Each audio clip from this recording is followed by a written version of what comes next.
Film ini mengisahkan tentang seorang anak jenius yang memainkan game simulasi perang nuklir dan hampir membuat perang dunia ketiga terjadi. Sekarang langsung kita masuk aja ke dalam alur cerita filmnya.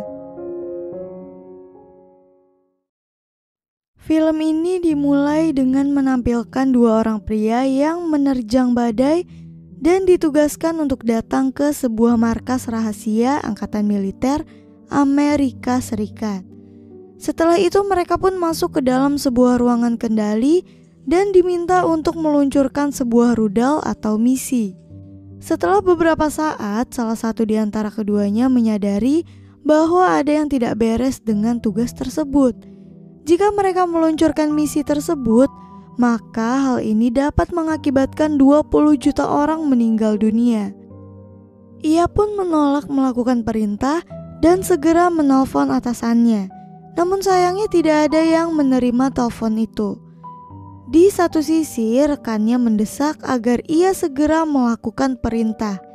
Namun ia tetap menolak hingga akhirnya terjadilah keributan di antara mereka berdua. Pada saat yang sama, para petinggi Angkatan Militer Amerika Serikat sedang melakukan rapat mengenai tugas yang mereka lakukan. Ternyata tanpa sepengetahuan keduanya, tugas tersebut hanyalah sebuah simulasi atau percobaan. Melihat keduanya yang tidak dapat melakukan tugas dengan baik, hal ini membuat seorang pria yang bernama Arthur pun kecewa. Melihat anggota militer yang tidak dapat diandalkan, ia menganggap kegagalan ini adalah bentuk dari kegagalan latihan yang dilakukan Angkatan Udara tersebut. Selama ini ada 22% kegagalan simulasi yang mereka lakukan dan mereka perlu melakukan evaluasi. Hal ini pun dibantah oleh seorang jenderal yang bernama Jack selaku pemimpin militer tersebut. Ia membela anak buahnya dan berjanji melakukan evaluasi psikologis para petugas. Untuk mengatasi kegagalan yang terjadi berulang kali ini Dr. John pun menyarankan agar perintah tersebut dioperasikan oleh sistem komputer. Ia juga membawa mereka ke sebuah ruangan yang berisi sistem komputer yang dinamakan WOPR. Ia menjelaskan secara singkat kelebihan dan kekurangan alat itu. Salah satu hal yang bisa saja terjadi dari WOPR ini adalah Perang Dunia Ketiga. Namun ide tersebut ditantang oleh Jenderal Jack. Sementara di tempat yang berbeda, terlihat seorang remaja laki-laki yang bernama David yang sedang bermain game. Tidak lama kemudian ia pun harus meninggalkan game tersebut dan pergi ke sekolah. Sesampainya di sekolah, David malah terlambat dan pelajaran telah dimulai. David merupakan seorang anak jenius, tapi sayangnya dia tuh bandel, malas belajar, dan seringkali mengejek gurunya. Oleh sebab itu, tidak jarang David mendapatkan nilai buruk dan diusir dari kelas. Selain David, ada seorang anak perempuan yang mempunyai kelakuan yang sama dengannya. Anak perempuan itu bernama Jennifer. Karena mengejek sang guru tersebut pun meminta David untuk menemui kepala sekolah. Sesampainya di kantor, David sempat mengintip password server sekolah yang seringkali digonta-ganti. Setelah bertemu dengan kepala sekolah, David pun ingin segera kembali ke rumahnya. Namun saat itu Jennifer melihatnya. Melihat nasib mereka yang sama, Jennifer pun memberikan tumpangan pada David. Sesampainya di sana, Jennifer sempat masuk ke dalam kamar David. Terlihat kalau selain pintar, David juga anak yang cukup berada. Hal ini ditunjukkan dengan komputer yang ada di kamarnya. Pada saat itu komputer hanya dimiliki oleh kalangan atas saja. Gak lama kemudian David pun memamerkan kemampuannya yang dapat mengakses database sekolah dengan password yang ia curi dan mengubah nilai ujian mereka. Sehingga mereka tidak perlu mengikuti summer class untuk mengganti nilai ujian yang gagal tersebut. Namun pada saat itu Jennifer sedikit ketakutan dan meminta David untuk mengubahnya kembali. Pada malam harinya David melihat iklan Protovision yang merupakan sebuah perusahaan yang menciptakan game-game terbaru. Sebagai seorang remaja yang sangat antusias bermain game, David pun melakukan segera cara agar dapat memainkan game tersebut tanpa harus menunggunya rilis terlebih dahulu. Akhirnya ia pun menelpon beberapa nomor telepon di Protovision. Ia menelpon semua kantornya untuk mendapatkan salinan prototipe game tersebut, kemudian mencoba meretasnya. Keesokan harinya Jennifer kembali menemui David dan meminta David untuk mengubah kembali nilainya. Pada saat yang sama ia pun melihat berbagai salinan angka di layar komputer. David pun menjelaskan apa yang sedang ia lakukan. Beberapa lama kemudian terlihat berbagai macam nama game yang tidak lazim muncul di layar komputer.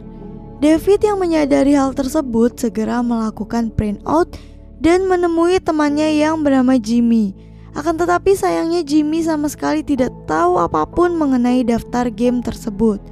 Hingga akhirnya Melvin mengatakan kalau itu merupakan game yang terlihat seperti strategi militer. Singkat cerita, Melvin pun menyarankan agar ia memulainya dengan memainkan Maze Falcon. Masalahnya tidak berakhir begitu saja. David tidak dapat mengakses game tersebut dan membutuhkan informasi lain untuk masuk ke dalam Falcon Maze. Ia mencoba berbagai macam cara, memulai dari mencari tahu siapa pencipta game tersebut hingga akhirnya mencari tahu biografi Dr. Falcon sebagai pencipta game tersebut. Namun setelah seminggu kemudian David belum menemui titik terang. Selama seminggu David juga tidak terlihat di sekolah, yang membuat Jennifer khawatir dan menemuinya. Saat Jennifer menemuinya, David sempat memperlihatkan rekaman Dr. Falcon yang merupakan seorang ilmuwan dan programmer game komputer. Di rekaman itu sempat terlihat anak Falcon yang bernama Joshua sedang bermain game Tic-Tac-Toe. Jennifer menyarankan untuk menghubunginya saja, namun sayangnya Falcon dinyatakan meninggal dunia dalam kecelakaan mobil di usianya yang masih muda. Pada saat yang sama, mereka pun teringat dengan nama anak Falcon yang bernama Joshua. Akhirnya David mencoba menggunakan nama tersebut untuk mengakses Falcon Maze, dan benar saja, game tersebut langsung terbuka dan dapat dimainkan. Bukan hanya dapat dimainkan seperti game pada umumnya, tapi Joshua juga bisa berbicara layaknya seperti manusia melalui speaker komputer. Pada saat itu David pun memilih salah satu permainan yang bernama Perang Global Termonuklir. Dalam game tersebut terlihat seperti strategi militer di mana terdapat dua tim, yaitu United States dan Uni Soviet. David memilih untuk memainkan yang Uni Soviet. Setelah itu ia pun diminta untuk memilih nama kota sasaran permainan tersebut dan David memilih Las Vegas. Kembali ke markas militer Amerika Serikat, pada saat itu semua orang dikagetkan dengan petunjuk akan adanya serangan ke wilayah dalam waktu singkat. Hal ini membuat semua orang panik dan jenderal meminta semua anggotanya untuk melakukan persiapan. Sementara di tempat lain, David dan Jennifer masih asik dengan permainan terbaru tersebut, tanpa mengetahui apa yang terjadi di luaran sana. Gak lama kemudian, ayah David pun memanggilnya untuk membereskan kekacauan yang dibuat oleh anjing mereka. Melihat hal ini, David segera mematikan layar komputer dan segera turun ke bawah. Pada saat layar komputer di rumah David mati, peringatan serangan nuklir di kantor pusat AU pun mati seketika. Dari kejadian tersebut dapat dilihat kalau permainan itu tersambung dengan server kantor pusat militer Amerika Serikat. Pada saat yang sama, Paul yang bekerja di ruang kendali pun mengatakan kalau seseorang yang tidak dikenal baru saja mengaktifkan WOPR. Pada malam harinya, David pun dikejutkan dengan berita penyerangan Uni Soviet ke Amerika seperti yang dilakukan pada game tersebut. David yang takut anggota militer mencarinya semakin panik dan segera menghilangkan semua bukti-bukti. Tidak beberapa lama kemudian komputer tersebut pun kembali menyala dengan sendirinya dan meminta David untuk memainkan game tersebut. Pada saat itu terlihat waktu peluncuran nuklir berjalan dan semakin dekat. Tidak punya pilihan lain, akhirnya David pun mematikan komputer itu secara paksa. Gak lama setelah itu ia juga menerima telepon dari Jennifer. dan mengatakan apa yang barusan terjadi. Waktu pun terus berlalu. Keesokan harinya, pada saat berada di sebuah minimarket, David didatangi oleh beberapa pria asing dan membawanya ke markas angkatan militer tersebut. Sesampainya di kantor tersebut, ia diinterogasi oleh John. Awalnya semuanya berjalan dengan baik dan John memperlakukannya dengan baik. Setelah itu John membawa David ke sebuah ruangan. Di sana David sempat mengatakan kalau ia mengenal John sebagai asisten Falcon. Setelah itu John pun menunjukkan mesin WOPR yang beroperasikan sebagai Joshua dalam game tersebut. Pada saat yang sama, John juga menunjukkan DEFCON yang menunjukkan kondisi pertahanan mereka. Semakin sedikit angka DEFCON yang ditunjukkan, maka kondisi mereka semakin bahaya. Jika DEFCON tersebut menunjukkan angka 1, maka hal ini dapat menyebabkan perang dunia ketiga. Pada saat itu David pun mulai menyadari apa yang telah ia lakukan dari kegiatan isengnya tersebut. Singkat cerita, John pun menyinggung David yang masuk ke dalam server mereka hanya untuk bermain game, dan David mengakui hal tersebut. David juga mengatakan kalau Joshua lah yang memanggilnya, dan semua perintah yang ia lakukan bukan kemauannya sendiri. Namun John terlihat tidak percaya, karena tidak mungkin sebuah mesin dapat memanggil orang. Gak lama kemudian John pun meninggalkan David karena ada urusan mendadak. David pun memanfaatkan hal tersebut dan mencoba mengakses komputer mereka. Namun mereka mencurigai David dan mengira kalau David ingin meretas komputer tersebut. Para petugas pun segera menguncinya di sebuah ruangan. Pada saat itu terlihat komputer tersebut menunjukkan sebuah fakta yang menyatakan kalau Dr. Falcon masih hidup dan berganti nama menjadi Dr. Robert. Kini ia tinggal di Ghost Island, Oregon. Dengan kemampuannya yang luar biasa, David dapat membuka pintu dengan mudah dengan menggunakan beberapa alat yang ia temukan di ruangan tersebut, dan segera kabur dari sana tanpa seorang pun mengetahuinya. Setelah kabur dari tempat tersebut, kini David pun berada di Colorado dan segera mencari alamat dan nomor telepon Dr. Stephen Falcon. Namun sayangnya ia tidak dapat mendapatkan nomor telepon tersebut. Tidak punya pilihan lain, David pun menghubungi Jennifer untuk meminjam sejumlah uang kepadanya.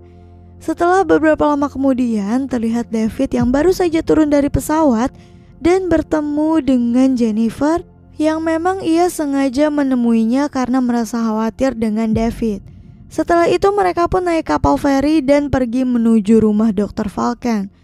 Setelah melakukan perjalanan yang cukup panjang, akhirnya mereka pun bertemu dengan Dr. Falcon yang sedang bermain dengan mainannya. Pada saat itu terlihat Dr. Falcon tidak begitu menyukai kehadiran mereka dan meminta mereka untuk segera pulang. Namun David mencegahnya dan mengatakan kedatangan mereka ke sana karena permintaan Joshua. Sementara itu keadaan di kantor militer pun semakin memburuk. Terlihat ada 2 pesawat tempur yang tidak diketahui menembus pertahanan udara Alaska. Namun setelah diperiksa, pesawat tersebut langsung menghilang dari radar. Pada saat itu Jennifer pun bertanya, apakah Dr. Falcon sudah mendengar berita yang terjadi sekarang ini? Dan Dr. Falcon menjawab ia sudah mendengar semuanya. Semuanya berakhir sesuai dengan yang tertera pada Alkitab. Dibandingkan membahas apa yang terjadi, Dr. Falcon pun memperlihatkan beberapa dinosaurus yang mengalami kepunahan beberapa waktu yang lalu. Singkat cerita, Dr. Falcon terlihat tidak terlalu ambil pusing dengan apa yang terjadi, karena baginya kepunahan merupakan bagian dari tatanan alam. Usaha mereka datang ke tempat tersebut untuk meminta bantuan Dr. Falcon ternyata sia-sia. Akhirnya mereka berdua pun segera keluar dari rumah tersebut dan ingin kembali ke rumah mereka. Namun sayangnya mereka melewatkan feri terakhir. Gak lama kemudian sebuah helikopter pun datang mendekati mereka. Awalnya mereka mengira kalau helikopter tersebut adalah pasukan militer yang mencari keberadaan mereka. Namun siapa sangka kalau itu adalah Dr. Falcon yang telah berubah pikiran dan siap membantu mereka. Pada saat itu sistem keamanan markas sudah berada di tahap Descon 1. Dr. Bringer juga meminta para anggotanya untuk memperketat keamanan dan mengunci semua jalur masuk ke dalam markas tersebut. Untung aja Dr. Falcon dan lainnya sempat masuk ke dalam markas militer. Setelah melihat situasi di dalam ruangan tersebut, Dr. Falcon pun mengatakan kalau apa yang mereka lihat di layar hanyalah sebuah fantasi. Sebuah halusinasi komputer yang disempurnakan. Apa yang terjadi pada saat ini hanyalah sebuah percobaan aja. Awalnya Dr. Bringer gak percaya dengan apa yang dikatakan Dr. Falcon. Namun setelah melihat fakta yang terjadi, penyerangan seperti yang terlihat di layar membuat semuanya menjadi sangat lega dan bahagia. Ternyata itu tidak terjadi. Ternyata masalah tidak berhenti sampai di situ aja. Sebelumnya, misi telah diaktifkan sebagai usaha pertahanan jika serangan tersebut benar-benar terjadi. Dan pada saat semuanya telah berakhir, tiba-tiba pemerintah menarik misi Amerika tidak dituruti oleh WOPR. WOPR ini seperti tidak ingin diperintahkan oleh manusia dan ingin mengambil keputusan sendiri. Ia juga mencari kode peluncuran misi tersebut. Hal ini membuat semua orang panik dan mencari cara menghentikan mesin komputer itu sebelum mesin itu benar-benar meluncurkan misil dan membuat kekacauan yang lebih besar. Saat itu David teringat kalau hal yang baru saja terjadi adalah sebuah permainan. Ia pun mencoba menghentikan komputer tersebut dengan cara bermain dan mengalahkannya. Terlihat ada berapa banyak daftar permainan, namun tidak ada satupun yang dapat dimainkan. Akhirnya David teringat kembali dengan rekaman Joshua yang bermain tic-tac-toe. Ia pun mencoba mengetik tic-tac-toe dan dalam waktu singkat komputer menampilkan permainan tersebut. Pada saat itu terlihat David kewalahan mengalahkan WOPR yang sangat cerdas. Karena sistem tersebut dapat dengan mudah mengimbangi kemampuan David dalam bermain. Mengetahui dirinya tidak akan dapat mengalahkan komputer tersebut, David pun membuat mesin tersebut untuk bermain dengan dirinya sendiri. Saat sistem komputer tersebut masih bermain, WOPR telah berhasil menemukan kode peluncuran dan misi tersebut telah diaktifkan serta siap untuk diluncurkan. Pada saat yang sama, WOPR juga mencari lokasi peluncuran misi tersebut. Dari beberapa kemungkinan yang terlihat di layar, tidak ada satupun tempat yang memungkinkan mereka untuk menang. Gak lama kemudian, komputer tersebut pun menyadari kalau permainan tersebut adalah sebuah permainan yang sangat aneh karena langkah untuk menang hanya dapat dilakukan dengan tidak melakukan penyerangan. Di akhir film ini ditutup dengan menampilkan sorakan kegembiraan semua orang